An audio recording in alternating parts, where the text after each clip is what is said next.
All right, well, how about this? Thousands of bees have a new home today after living in the 5 News Fort Smith studio. Here's a look at when the hive was actually taken down by a team of beekeepers earlier this month. They weren't in the studio, they were outside the studio, right? The beekeepers managed to save the queen and thousands of worker bees. It's too cold in here, that's what you say, Garrett? We'll check in to see how they're doing at their new home, and that's tonight at 10. New at 10 tonight. If you've driven by the 5 News station in Fort Smith in the last couple of years, you've probably noticed this huge, giant beehive on the front of our building, which it only got bigger as time went on. And scarier looking at that. Recently, a team of beekeepers came to the station and removed the hive. 5 News' Tyler Southern takes us to their new home and talks with beekeepers about what they were able to preserve.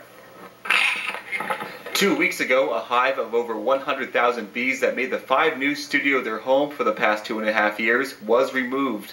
During the operation, the team of beekeepers managed to save the queen, fins of honeycomb, and give a new home to about 30,000 other worker bees. The team of beekeepers found particular interest in the hive's queen and saw the potential in the lineage she could create.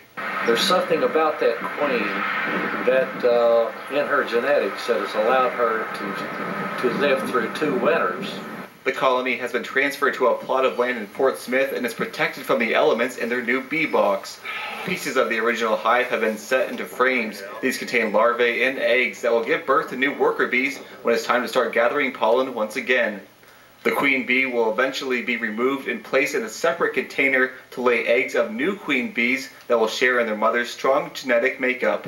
And they will chew themselves out of that cocoon, and you'll have a virgin queen, and then she will go out in the air and mate with the drones, which are the boys. Each queen will eventually have a colony of her own that will help pollinate food crops, a vital process in agriculture. If the honeybee is lost, then we will lose 1/3 of our food. Bee populations have been struggling in recent years, so the work that beekeepers are doing is important not only for the survival of these colonies, but also for a sustainable food source for humans. In Fort Smith, I'm Tyler Southern on 5 News. Well, the weather probably a little colder for a worker bee.